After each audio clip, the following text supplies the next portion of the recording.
Do you know how to change your tires? Do you know how to change your oil?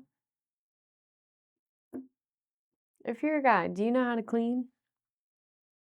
Do you know you're supposed to separate your clothes into 3 different piles? Whites, darks, colors? You do. Hmm, interesting. Well, that is very progressive of you. Now, some of you might say that's basic life skills. It is. Everyone should know how to do all those things. But some people are starting to think that because men are learning how to do some things, women are learning to do others, that things are starting to flip around. And they're calling it feminization because of the feminist rhetoric going on. So we're going to be going through this feminization and looking through, is it really feminization? Or is it just humanizing men and maybe making them finally be seen by people, see what they can do, and see outside of their normal gender roles? And in reverse, be very helpful for women doing the reverse as well.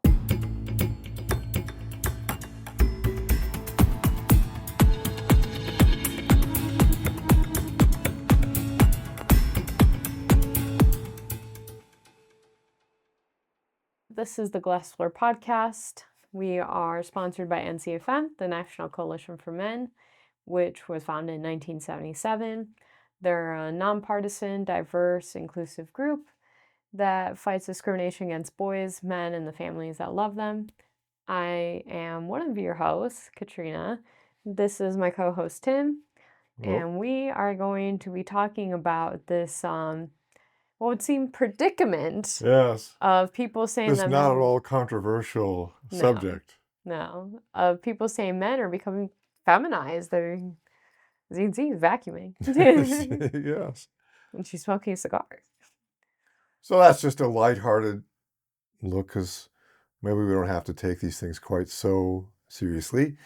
And well aware that this is a very triggering, emotionally a triggering subject matter. Mm-hmm. And that, well, in my judgment, gender identity, there's probably nothing that so deeply defines who we are uh, as much as gender. As I like to say, when it comes to gender, there are no disinterested parties. Everybody has a deep vested interest in these matters. And so it also means that bias is omnipresent whenever you're going to try and research anything in this area.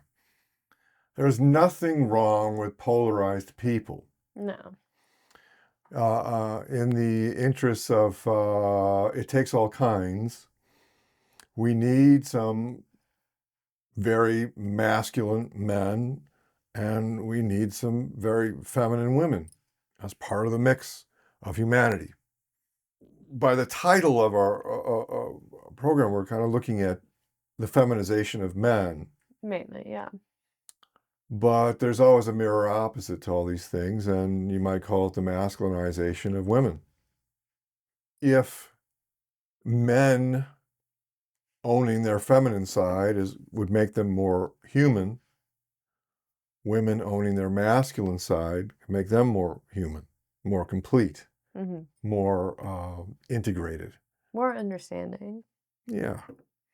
And so part of this, what I see as the humanization of women, is to invite them off the pedestal, Mm-hmm. right? And own their shadow and their power Mm-hmm. and their accountability. And for men, it's owning their vulnerability. Mm-hmm. It's owning their own gentleness, their compassion, their capacity to be nurturing and supportive.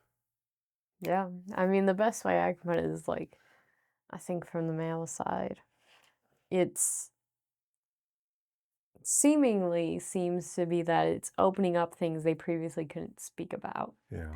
And that's where people say it's humanizing. They're starting to see that they have emotions, that they have Yeah. issues, that things need to be discussed. There are a lot of guy groups and be like, dude, that's a little gay. Right.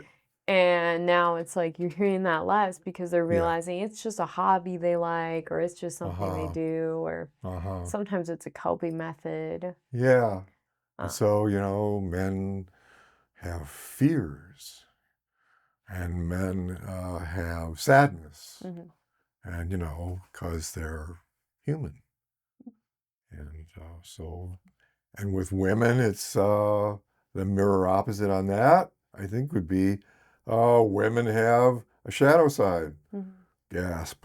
You know, women have a human shadow, and Carl Jung defined that as that which we hide, repress, and deny. And so that's things like greed and self-interest and pride and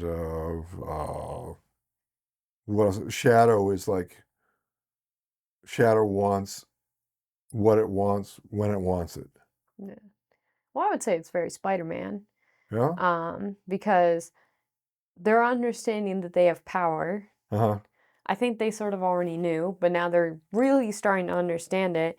And as Spider-Man says, or well, actually, it's not Spider-Man. I believe it's Uncle Ben.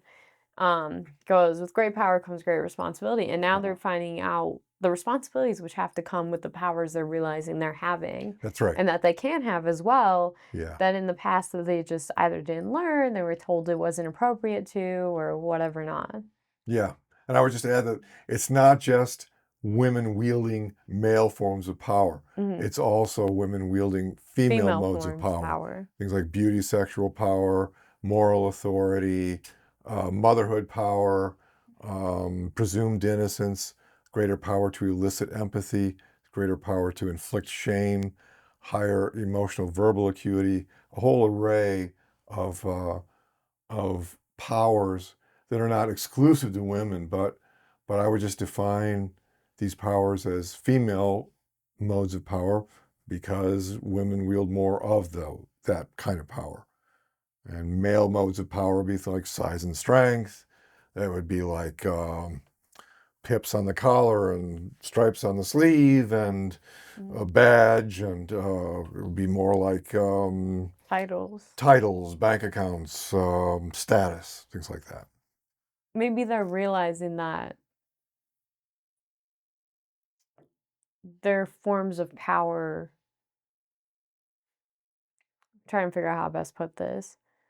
Are not the only forms. I think also within this, they're like realizing the others' form powers. Because there are a lot of guys, and they'll be like, "Oh, they can't do anything," and then they'll start realizing as they get older, like, "No, they can. You can get manipulated. You can Yeah. get all these other things." There'll be some women who don't realize how much strength man has till later on in life. Um, so it's like a realization on both ends in a lot of ways. Hmm. So I'm back to our image, which was a little bit of a joke, but this, for some reason, seems to be what a lot of people. I've seen many activists do videos, and they seem to think this is what's going on. They're just like, "Oh my god." Yeah. They're like, "Women are the men now. Men are Right. the women. Yeah. It's the end of the world." And it's like, okay, take a step back. Well, Do there what you is a can. there is a little faction that's what they want. I mean, that Yeah, it's not. But like Disney, if you go to Disney Corporation, it would seem that's kind of what they're at aiming times, at. yeah, to be honest. Yeah. I mean, I don't know. Their movies are starting to conflict, All but right. yeah. Snow White was a flop. I haven't even watched it, but I am fully surprised. Right. Yeah. Um, Yes. but to that point, is the debate of the century on whether we're really losing the masculinity of our men, which Yeah. I wouldn't exactly say it is losing the masculinity, in my personal opinion. I think it's Hmm. just one of these things where it's not what people are used to. Right. Um, People Yeah. of your generation, no Oh, I know. offense, are like No, no, that's very right. cold Yeah, turkey. I'm old enough to remember a time when men were men and women were women. Mm. Or as Archie Bunker would say, when men were men and women were girls. And um, and uh, yeah, I don't know. I guess rather than say that men are losing their masculinity, perhaps just losing a certain polarity, Mm.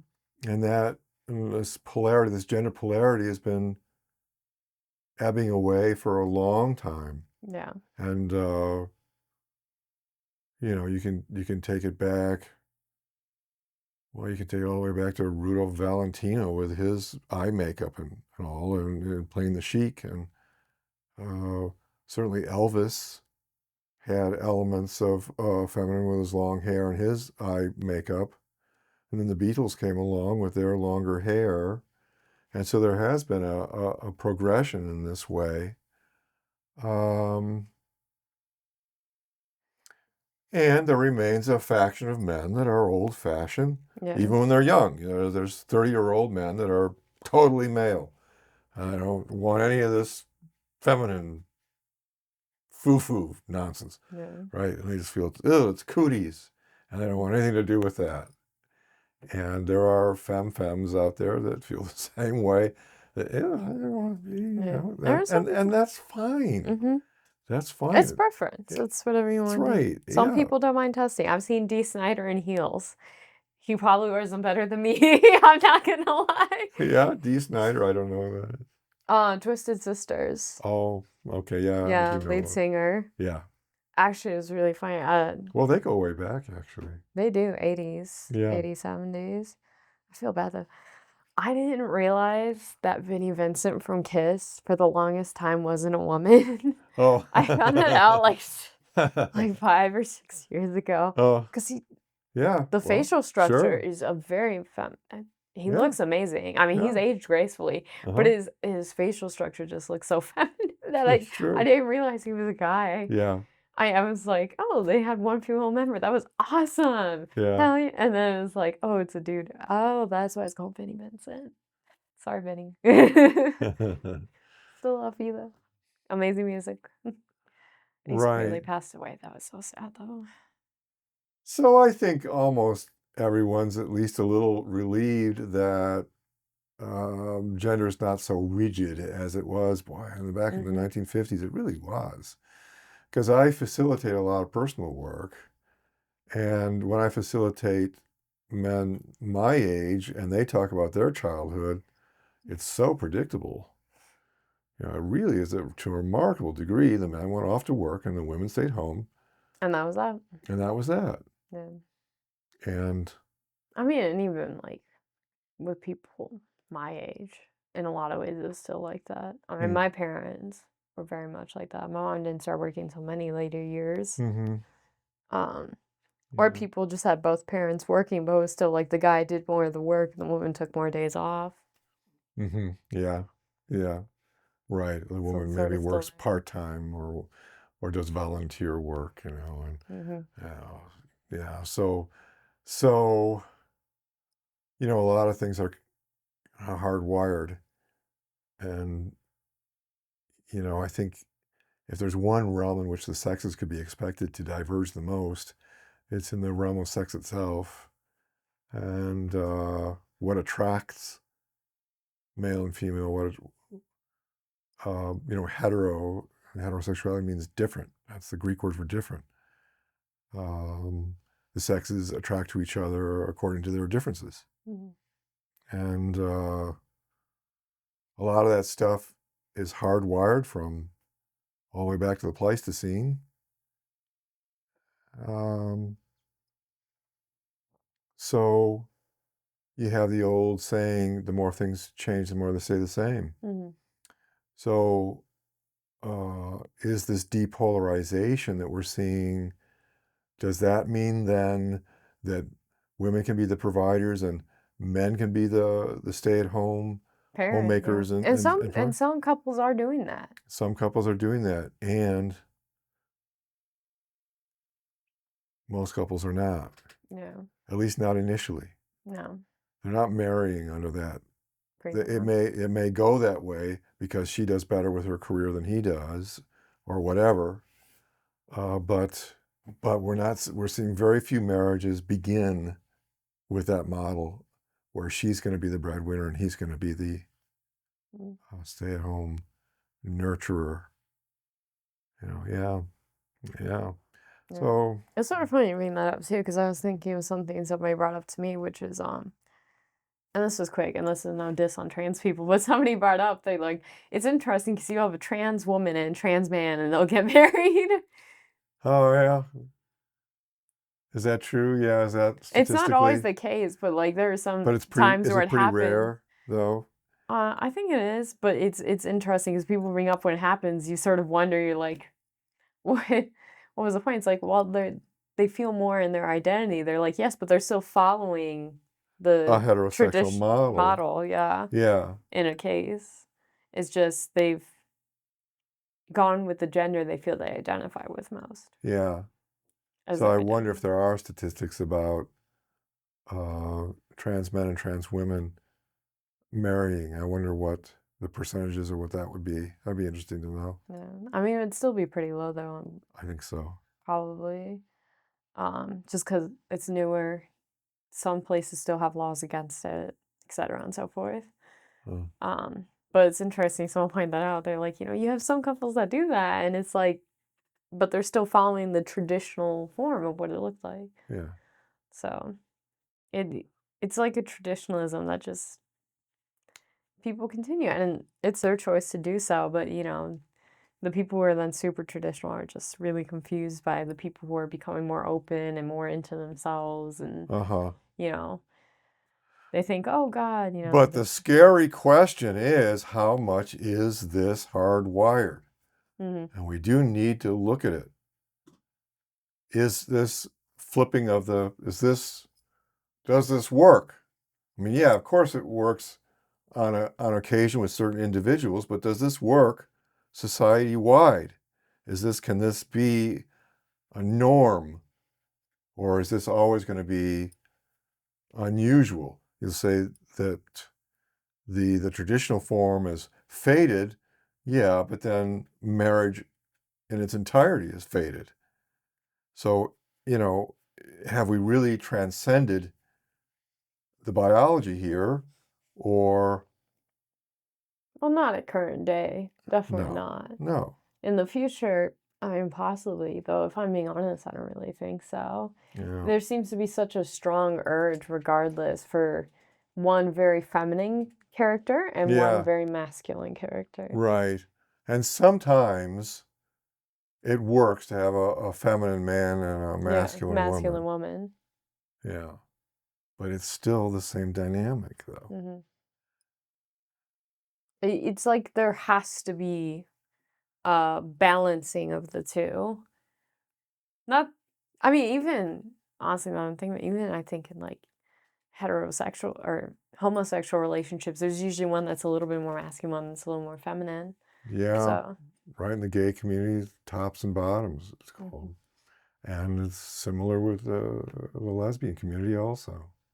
So regardless of your gender or gender identity, it just seems we're going to be in this forever norm of needing a masculine power and feminine power, and that's just sort of that.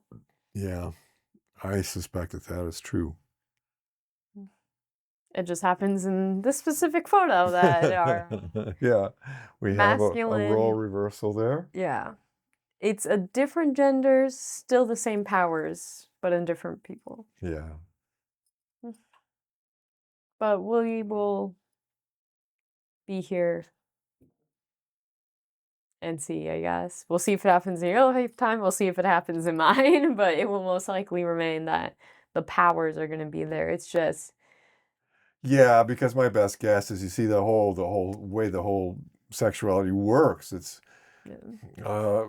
It's just a neurochemical illusion, this libido, hmm and logic's just not involved.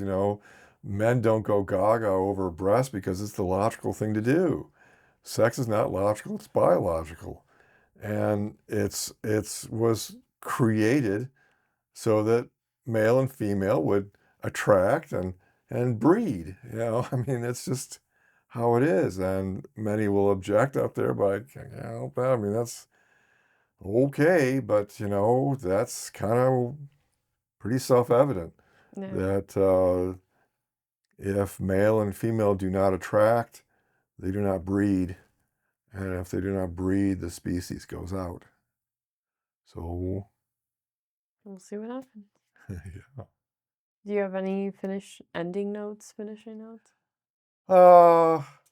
Well, just that this, of course, brings to mind that we are apparently destined to see an exponential drop in population. Yeah. And there are it's a complex issue, of course, and many factors, but perhaps this depolarization of the sexes, Is and gonna the, be one of them. yeah. We'll see you in 38 years and let you know. But until then, thank you everyone for being here. This has been the Glass Floor Podcast. I'm Katrina Overfield. I'm Tim Goldich. Thanks for watching. And we will see you next episode. Like and subscribe. Bye, guys.